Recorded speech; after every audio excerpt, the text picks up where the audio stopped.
जय श्री राम। सभी प्यारे प्यारे भक्तों को अनुरोध है कि वे इस सुंदरकांड को बड़े गौर से सुनें, क्योंकि ये देवभूमि उत्तराखंड से प्रसारित हो रहा है।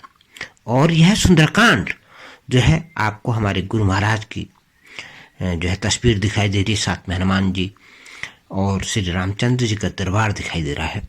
यह दरबार है पंडित मुरारी लाल जी का, जो हमारे गुरु हैं। गुरु के बगैर कुछ भी संभव नहीं होता और गुरु की चरणों की कृपा से सब संभव हो जाता है। तो आइए हम जो है इस सुंदरकांड को आरंभ करते हैं। हनुमान जी जो है भगवान राम के पास सीता जी की खबर लेके आते हैं और सीता जी की विपत्ति बहुत बड़ी है। हे दीन दयालु, वह बिना कही ही अच्छी है, कहने से आपको बड़ा कलेश होगा, बड़ा दुख होगा। निमिष निमिष करुणा निधि जाहि कल्प संबीत, बेग चले प्रभु आनिए, भुज बल खल दल जीत। हे करुणा निधान, उनका एक एक पल कल्प के समान बीतता है। अतः हे प्रभु, तुरंत चलिए और अपनी भुजाओं के बल से दुष्टों का दल को जीत करके सीता जी को ले आइए। सीता जी का दुख सुन करके सुख के धाम प्रभु के कमल नयनों में जल भर आया, नेत्रों में जल भर आया और वे बोले, मन वचन और शरीर से जिसे मेरी ही गति, मेरा ही आश्रय है, उसे क्या स्वप्न में भी विपत्ति हो सकती है। भगवान श्री राम जी अपना राज हनुमान जी के पास कहते, कह हनुमंत विपत्ति प्रभु सोई, जब तब सुमरन भजन न होई, केति की बात प्रभु जात धान की, रिपियो जीत आन भी जान की। तो हनुमान जी बड़ी चतुराई से प्रभु राम के शब्दों का जवाब देते हैं। वे कहते कि हाँ, हनुमान जी ने कहा, हे प्रभु, विपत्ति तो वही है, विपत्ति वही है, तभी है जब आपका भजन सिमरण ना हो। यानी भगवान श्री राम जी का जो भजन सिमरण नहीं करता, वहां विपत्ति आती। ये जो है श्री हनुमान जी का कहना है। प्रभु, राक्षसों की बात ही कितनी है, आप शत्रु को जीतकर जानकी जी को ले आएंगे। ये तो आपने हनुमान जी मन ही मन विचार करते हैं कि ये तो आपने जो है इस प्रकार का खेल रच रखा है। नहीं तो जो प्रभु राम के भजन का सिमरण करता है उसे कोई विपत्ति जीवन में आती ही नहीं है। भगवान कहने लगे, हे हनुमान सुन, तेरे समान मेरा उपकारी देवता, मनुष्य अथवा मुनि कोई भी शरीरधारी नहीं है। मैं तेरा प्रत्युत्कार बदले में उपकार तो क्या करूं, मेरा मन भी तेरे सामने नहीं हो सकता। हे पुत्र सुन, मैंने मन में खूब विचार करके देख लिया है कि मैं तुझसे ऋणी नहीं हो सकता। देवताओं के रक्षक प्रभु बार बार हनुमान जी को देख रहे हैं। नेत्रों में प्रेम आंसुओं का जल भर आया और शरीर अत्यंत पुलकित हो उठा। सुनी प्रभु वचन बिलो की मुख, गात हरसी हनुमंत, चरण चल परेव प्रेमाकुल, त्राहि त्राहि भगवंत।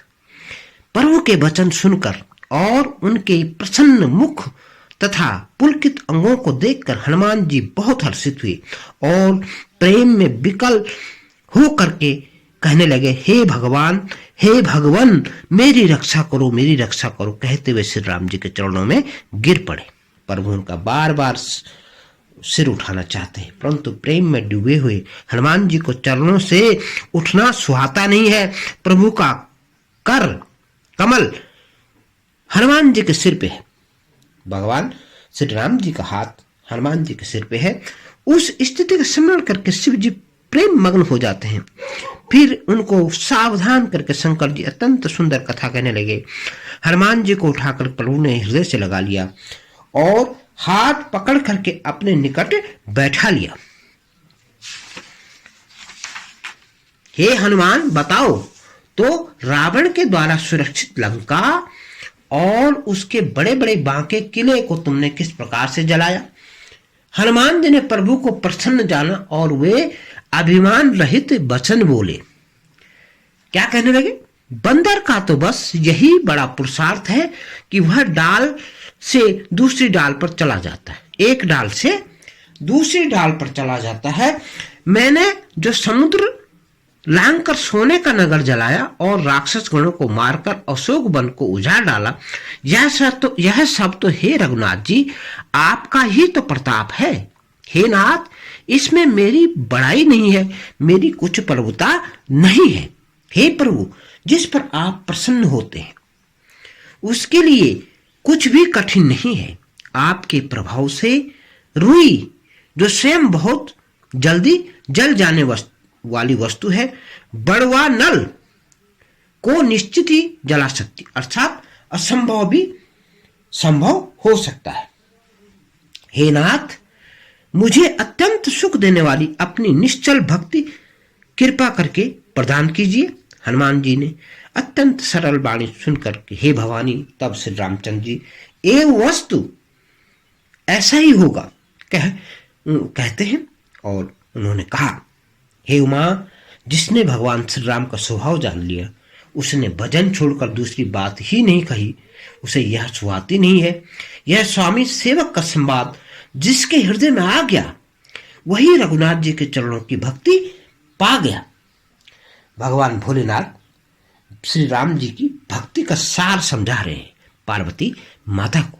और आगे कहते हैं, प्रभु के वचन सुनकर वानरगण कहने लगे, कृपालु आनंद कंद श्री राम जी की जय हो, जय हो, जय हो। तब रघुनाथ जी ने कपिराज सुग्रीव को बुलाया और कहा, चलने की तैयारी करो। अब विलंब किस बात का, किस कारण किया जाए? वानरों को तुरंत आज्ञा दो। भगवान की यह लीला रावण वध की तैयारी देख करके बहुत से फूल वर्षा करके और हर्षित होकर के आकाश में देवता अपने अपने लोकों को चले गए। वानरराज सुग्रीव शीघ्र ही वानरों को उन्होंने बुलाया। सेनापतियों के समूह आ गए। वानर भालुओं के झुंड अनेक रंगों के हैं और उनमें अतुलनीय बल है। वे प्रभु के चरण कमलों में सिर नवाते हैं। महान बलवान रीछ और बानर गरज रहे हैं। श्री राम जी ने बानरों की सारी सेना देखी, तब कमल नेत्रों से कृपा पूर्वक उनकी ओर दृष्टि डाली। राम कृपा का बल पाकर के श्रेष्ठ वानर मानो पंख वाले बड़े पर्वत हो गए। तब श्री राम जी ने हर्षित होकर के प्रस्थान कूच किया। अनेक सुंदर और शुभ शकुन हुए, जिनकी कीर्ति सब मंगलों से पूर्ण है। जिनकी कीर्ति सब मंगलों से पूर्ण है, उनके प्रस्थान के समय शकुन होना यह नीति है, लीला की मर्यादा है। प्रभु का प्रस्थान जानकी जी ने भी जान लिया। उनके बाएं अंग फड़कने लगे और जैसे इस प्रकार से कहते हैं कि श्री रामचंद्र जी आ रहे हैं। जानकी जी को जो जो शकुन होते हैं वही अब शकुन रावण को होते हैं। सेना चली, उसका वर्णन कौन कर सकता है। असंख्य बानर और भालू गर्जना कर रहे हैं। नख जिनके अस्त्र हैं, नाखून जिनके अस्त्र हैं, वे इच्छाधारी सर्वत्र बेरोक टोक चलने वाले रीछ वानर पर्वतों और वृक्षों को धारण करके, कोई आकाश मार्ग से जा रहा है, कोई पृथ्वी पर चल रहा है, वे सिंह के समान गर्जना कर रहे हैं। उनके चलने और गरजने की ध्वनि से दिशाओं के हाथी विचलित होकर चिंगाड़ मार रहे हैं। दिशाओं के हाथी चिंगाड़ने लगे, पृथ्वी डोलने लगी, पर्वत चंचल हो गए, कांपने लगे और समुद्र खलबला उठे। गंधर्व, देव, मुनि, नाग, किन्नर सब के सब मन में हर्षित हुए कि अब हमारे दुख टल गए। अनेकों करोड़ भयानक बानर योद्धा कटकटा रहे हैं और करोड़ों की दौड़ लगा रहे हैं। प्रबल प्रताप कौशलनाथ श्री राम जी की जय हो, ऐसा पुकारते हुए वे अपने गुण समूहों को गा रहे हैं। उदार, परम श्रेष्ठ एवं महान सर्पराज शेष जीवी जिन सेना का बोझ नहीं सह सकते, वे बार बार मोहित हो जाते हैं, घबरा जाते हैं और पुनः पुनः कश्यप की कठोर पीठ को दांतों से पकड़ते हैं। ऐसा करते अर्थात बार बार दांतों को गड़ाकर कश्यप की पीठ पर लकीर से खींच देते हैं। वे कैसे शोभा दे रहे हैं, मानो श्री रामचंद्र जी की सुंदर प्रस्थान यात्रा को परम सुहावनी जान करके उनकी अचल पवित्र कथा को सर्पराज शेष कश्यप की पीठ पर लिख रहे हों। इस प्रकार से कृपा निधान। राम जी समुद्र के तट पर आ उतरे। अनेकों रीछ वानर वीर जहां तहां फल खाने लगे। आज का सुंदरकांड का पाठ यहीं पे समाप्त होता है और अगला सुंदरकांड हम यहां से शुरू करेंगे। जिन प्यारे प्यारे भक्तों ने हमारा सुंदरकांड देखा उत्तराखंड से, उनको बहुत बहुत आशीर्वाद, गाय वाले हनुमान जी का आशीर्वाद मिले, गुरु मुरारी लाल जी का आशीर्वाद मिले और हमारी इस गुरु गद्दी से उनको कुछ न कुछ आशीर्वाद अवश्य प्राप्त हो। आप वीडियो को लाइक करें, शेयर करें और सब्सक्राइब करें, अपने मित्रों में खूब शेयर करें और यहाँ के माटी को जो है समझिए कि आपके ऊपर उत्तराखंड से आशीर्वाद घूम रहा है गाय वाले हनुमान जी का। अद्भुत हनुमान जी हैं गाय वाले हनुमान, जो कि 5 मंजिल से गिरी हुई लड़की को जिंदा कर देते हैं। अनेकों चमत्कार हनुमान जी कर रहे हैं, लोगों के रोग काट रहे हैं और भक्तों की जो है सुन रहे हैं, भक्तों की पुकार, भक्तों के कष्ट जो है हर रहे हैं। आप लोगों का भी कष्ट हरेंगे। आप लोग गाय वाला हनुमान चैनल से जुड़ करके श्री गुरु गद्दी से आप संपर्क कीजिए। हमारे व्हाट्सएप नंबर आ रहे हैं और आप हमारे चैनल को लगातार देखते रहिए। जय जय सीताराम, जय हो गाय वाले हनुमान। और जो है कमेंट में आप जय श्री राम, जय गाय वाले हनुमान अवश्य लिखिए। जय जय सीताराम।